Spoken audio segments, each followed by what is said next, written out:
Alright guys, CrazymoviNG versus NonY. Game 2 is live, so no replay cast, nothing pre-recorded. It's not even that funny. No, it's not at all. Oh yeah, well, lots of good games coming up. You just let me ramble. It's really funny though, because sometimes you just go, and then it's just you never know where he's going to end. It's like he starts off at replay, ends up at crocodile. Interesting little message there by CrazymoviNG. Thanks to Emotion, which I believe is a female photographer. I could be wrong. Yep. Happy birthday! Thank you for everything, and give me monthly pay, please. All right. Well, cool. And Zara's decided to comment on that. Yep. Must be back from stealing chairs. Long enough to type a message. And all right, let's focus. CrazymoviNG versus NonY. NonY is the game. I don't know why Zeros is talking He's in very this game. chatty today. I'm gonna call a meeting on this tomorrow. No, seriously, I'm When pissed Roddy off. calls a meeting, it's serious business. Yeah. Nobody chats when I'm casting. No, it's not about I'm casting. I think it's disrespectful to us players. But we can do that tomorrow, Ben. I will say that tomorrow in all the meetings. You did not just hear me say that. In all the meetings. Yes, tomorrow I call all the meetings. Once more, Gateway on the high ground. And, it's really funny because like sometimes Kev, like something will be going on and Kev will just get up like really mad. I'm like, what is it? He's like, I'm calling a meeting tomorrow. It's like, why? It's like, somebody took my chair again. It's like, well, you know, it was Duran. Actually, it's not a. There's a really funny story. I'm not sure if I can share it on screen. I mean, I can share it. But you can share. You just got to change the language a little bit. Yeah, I just got to change the language. All right. I'm going to tell you guys about it as soon as I tell you guys through the build. There's once more Gateway on the high ground for NonY. And so far, single simulator. I do think he's just going to expand. We saw NonY play that excellent game against Dark Force on Antigua Shipyard. Hopefully, he's going to be able to pull off something similar. CrazymoviNG is going for the same build as well once more. Went hedge first. Followed up with 16 pool and a pretty quick extractor, so maybe we're going to see a similar playstyle out of CrazymoviNG. He's like, wait, that worked pretty well once, and that's going to work well against. No, more than that, I think as a Korean player, he's one of those Koreans with a reputation for studying his opponents, and maybe he's worked out a way to punish this style of NonY's, which is kind of, I mean, he's not exactly known for it, but people kind of know that he doesn't like to forward expand. Yeah, and if you watched him play against Dark Force, the Speedling build is a lot better than against the way that NonY plays than this standard 3 hedge. Let's not take no gas, even though of course you can pull it off as well, because if you see Silvano play, any gateway pressure is no problem. But yeah, this makes it a lot easier. I mean, Speedlings are awesome in dealing with low amounts of gateway units.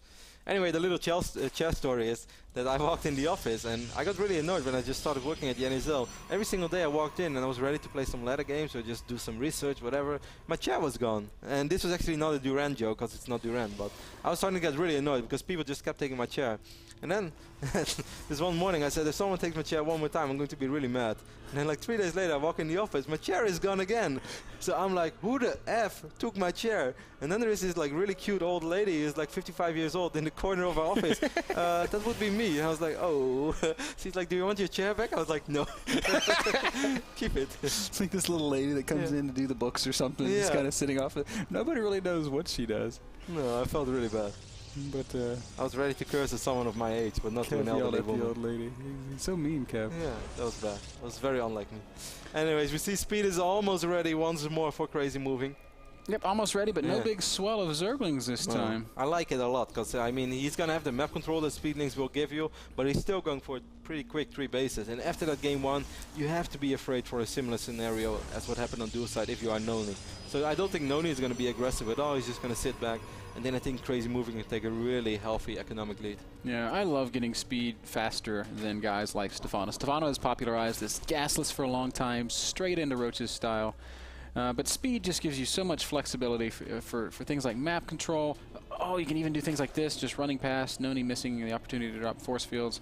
CrazymoviNG can confirm that there is a... NonY, come on, man.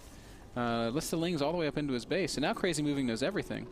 I would think that would have been worth at least 1 force field. So great scout there, and again, made possible. This scout brought to you by Zergling Speed.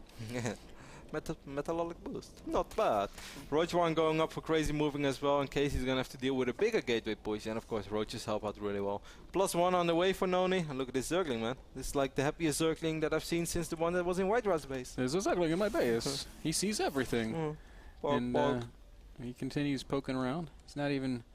Is he... Oh, no, no! Billy the Zergling!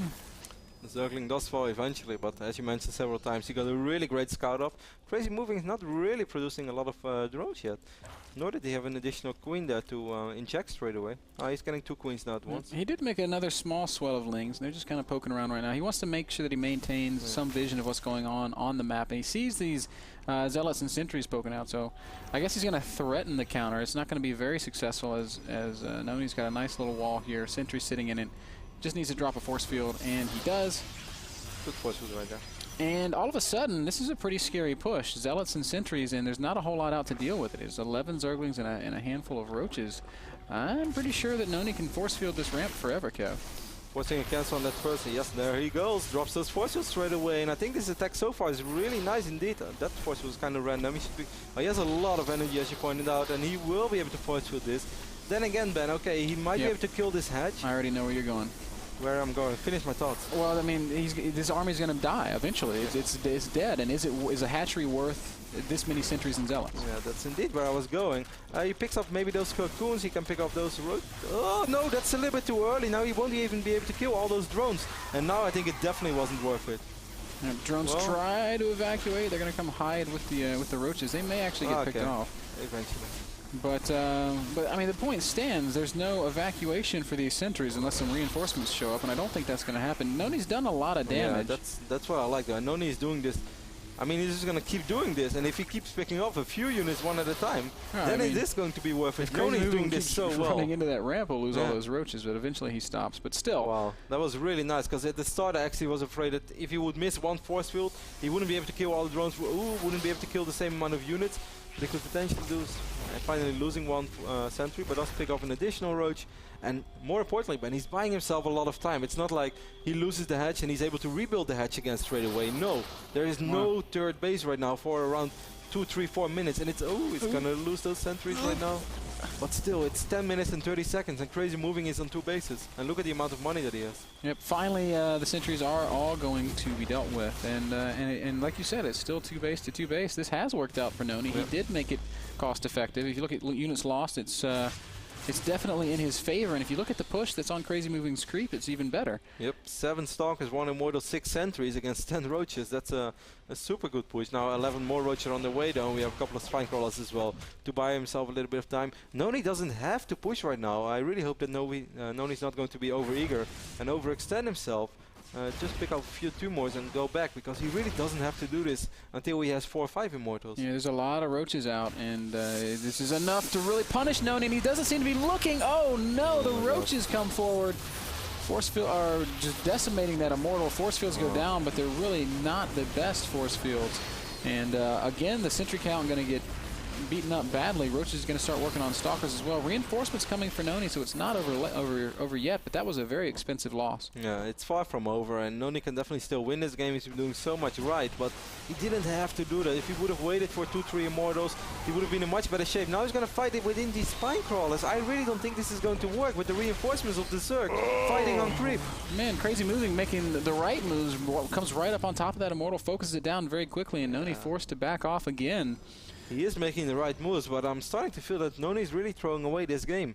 That push was so nice, and he did so much damage. He kept those sentries alive for such a long time, and he really held back the economy of CrazymoviNG. But there was no reason to go that quick. Why would you go with 1 Immortal when you can go with 3 or 4? It was 2 base to 2 base, and NonY had more workers. Now he's got a Warp Prism out, but at this point, we've pretty well. Yeah, CrazymoviNG's pretty well stabilized. He's got 30 Roaches against 8 Stalkers and an Immortal. That's not enough. That's a healthy number if you play Zerg. I mean, according to Kevin, I think 4 Roaches would be enough, as we do have a little bit of a replay of some of that previous action. Let's check it out. This is just NonY making that first poke. Roach is going to come forward, picking off that Immortal. You can basically see that NonY wasn't watching. The panic force field's going down. He's going to lose more sentries, more Stalkers. Really. Unfortunately played by NonY. As we jump back into the game, we can see that Tyler has taken his third base. CrazymoviNG has also completed his third, and he's starting to drone up once more. Yeah, and he's getting Inspire as well, so we might see a Muda switch. And even though Blink is being researched, I think that will be pretty effective. And was just very, very unfortunate. Cannot say it enough. Like, NonY didn't have to go with that small army. If he would wait 1 minute, his army is going to be much scarier, would be a much better push. The more I see him play this style, though, the more I think there's viability in it. These strange, like, gateway openings into these early-ish pushes that really forces Zerg to make a lot of units. But I also think it's because of the way how a lot of people play. I mean, obviously the best of the best, they will scout very often, but very good ladder players. People can be very high at ladder and still play some tournaments, maybe even win some random online tournaments. I just feel people barely scout. Everybody plays really, really greedy. Certainly in tournament games, people play really greedy, and I think this is one of the reasons why that this style of NonY can be so effective. Just because people blindly do what they think is best economically, but is very good against a certain playstyle, but might not be very good at a different playstyle from NonY, and with a push that hits 45 to 60 seconds earlier. But of course, that's a world of difference. It doesn't sound very long, but 45 seconds in StarCraft. Oh man, that's an eternity. Yeah, it is. It is an eternity. That Muta switch is on the map right now. First 12 Mutas all kind of streaming out, and they're going to be making their way towards the main base of Liquid's NonY. And CrazymoviNG also has still all these roaches out. So when the army starts reacting to the Mutas, you can count on some multi-pronged roach aggression. And this base of NonY is very, very exposed. I mean, he has a couple of Blink Stalkers. That should be enough. Yeah. Did they fly past an observer or something? I think, yeah, he has the observer over here, so I think he knows. As he's already positioning some stalkers in good places. So even in spite of some of the bad trades that NonY made there in that mid game, he's still in a pretty good position. 3 base to 3 base. Economically, he's 69 probes to 71 drones. That's great. And supply-wise, he's down 20 supply. Yeah, against Muda, that's absolutely no problem. I'm just a little bit sad because Eunice's lost resource tab was pretty much even at 2300, and now if we look, he just lost 1100 more resources in that second attempt as well. There was just no need for NonY, and I don't know, I think this is going to be annoying because right now we have 15 Mudas, but 9 more Mutalisk are on the way, and I think he's just going to max out. Yeah, he's pretty much maxed out, so that is going to be 25 Mutalisk, and then you can't leave 7-8 Stalkers behind anymore. Then you're going to have to leave more behind than just that. No, he is researching Storm, though. Yeah, beyond that, he's going to the Storm. That's great. But we can see CrazymoviNG's also adding to that big spine crawler wall, and that becomes really complicated, especially when a Protoss player has no Colossi. First Muta's going to show up, and well, NonY's pretty well prepared for it. Well, that's for the offensive Blink. Now he's out of range of those cannons, and CrazymoviNG realizing that straight away that NonY definitely needs that cannon support with a few amount of stock. Yeah, NonY now realizing it backs up to his cannons. So nice Muta harass here. What I just realized. Then we'd be perfect for each other and we'll never need another. Don't forget, guys, we will be recording a music video featuring Kevin as our lead singer. You don't know that song? Hope y'all are excited. Oh, no, I know it. I just... you know it? I'm surprised. I don't know what it's called, but I've heard it before. It's called Realize. Smart. By Colby Kellett or something like that. 23 Mutas making their way into the main base of Liquid NonY right now.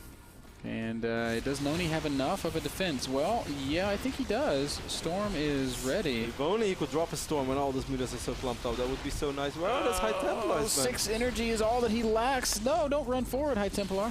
Muta's really poking around a lot. NonY setting up a big flank, so I guess the Mutas can't really retreat. Storm! Boom! Huge Storm lands on those Mutas. That's wow, CrazymoviNG jumps back into the fight with all these low HP Mutalisks, and he's going to continue to harass. Meanwhile, the Roach is moving forward in the center of the map. Oh, NonY, you're going to have to be careful with those Stalkers. He doesn't have high ground vision here, man. He can't see anything. That's not where you want to be. Hey, NonY, you're not even watching. He's watching the Mutalisk, and he can't blink there. He doesn't have high ground vision. No, he has high ground vision. Yeah, he does get up and loses some Stalkers. It wasn't a great trade for NonY, but it also wasn't an awful trade. No, it wasn't that bad. Could have been a lot worse. The big problem, I feel, is that CrazymoviNG is just starting to secure absolute map control. He already has that hatch over here, so if this ever turns into a base trade, I mean, CrazymoviNG is just going to have hatches up left and right, and we already know you do not want to go into base trade scenarios against Mutalisk. Even though I still remember that game of Grubby against Violet, where Grubby did pull it off, also on the Tiga Shipyard. Game that's played on the Lone Star Clash Invitational, or was played during the... I mean, look at this army of NonY. It's a scary army. I mean, the army is better than the army of CrazymoviNG. Even though the roach count is climbing again, but still, I like this army more. It's a good army. It's not great for busting spines, though. This is something that the Stalker or Mortal style is a little bit susceptible to. Roaches do force that, or I guess take out that fourth expand. I don't know if there's going to be any retreat from the third, though. Yeah, but he might actually be able to pick up this Nexus as well. These roaches are pretty strong, have 1/1 upgrades.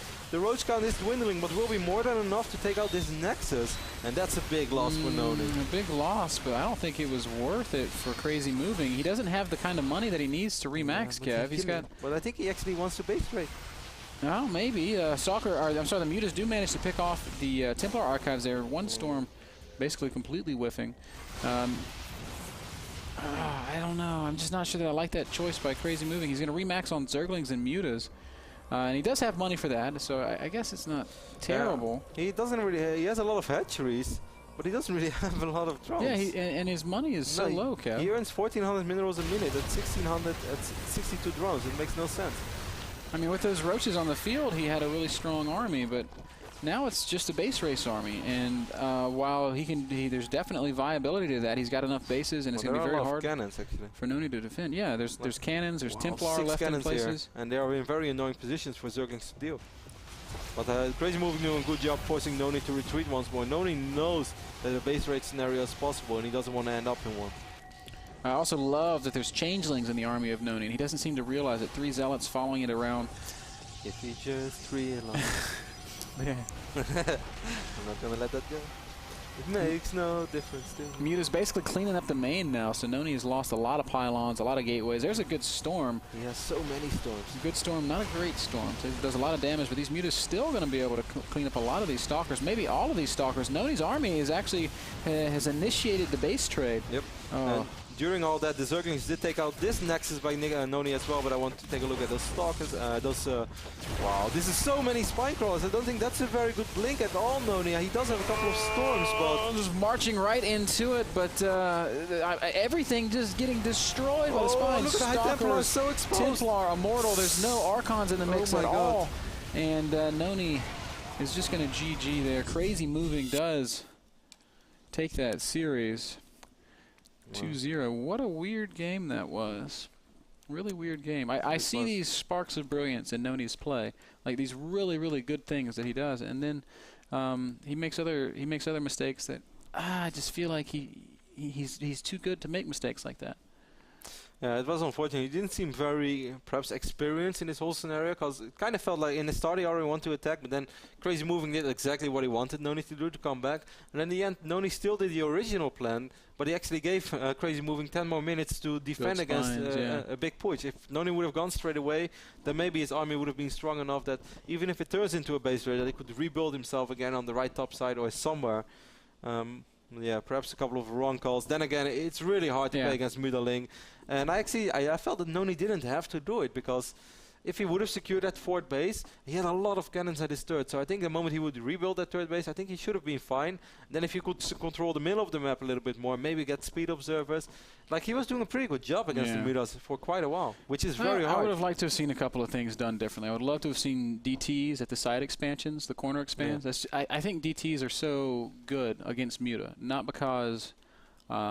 you know, they do anything to the Mutas themselves, but because they kind of take back some map control. It's not like they're going to rip map control away from the guy playing Mutas, but it'll really punish somebody for not having everything set up correctly at his bases. And CrazymoviNG didn't have detection all around the map. No, and very important thing about DTs as well against Mutas is that often, at least there will be some scenarios where if you have 2 or 3 DTs, it's too much for a Queen or a couple of Zerglings to deal with, that you force the Mutas to help to defend. And the moment the Mutas are defending somewhere, you know, you don't have to worry about them in your own base, and that makes DTs very good. It gives you time to get High Templar out, cannons up. The other thing that I want to mention just before we cut to our commercial is Colossi. I know that you don't want to play Colossus against Muta, because obviously Colossus can't do anything there, but if you're going to trade, you have to have Colossi to get through the Spine Crawlers. Otherwise, you're fighting in range of the Spines and you're taking huge amounts of damage. Yeah, but this was not really a game where he could ever afford Colossus. I realize that, but if you're going to trade like that, if you're going to march through that Spine Crawler wall, you've got to have 2 Colossus. It's necessary. I'm glad you said. At least in my opinion. I'm glad you said realize. Commercial break, guys. That last game brought to you by AZO monitors, the monitors that power the visuals. That would be a graphics card. The monitors that make us see things as we sit here I'm going to have to come up with a better way to plug Azo. Oh, anyway, Azo monitors. Check them out at azo.com. We'll be back with our 4th game of the day. It's going to be Dark Force versus Damaga. Don't go anywhere. Lots more to come from the NASL.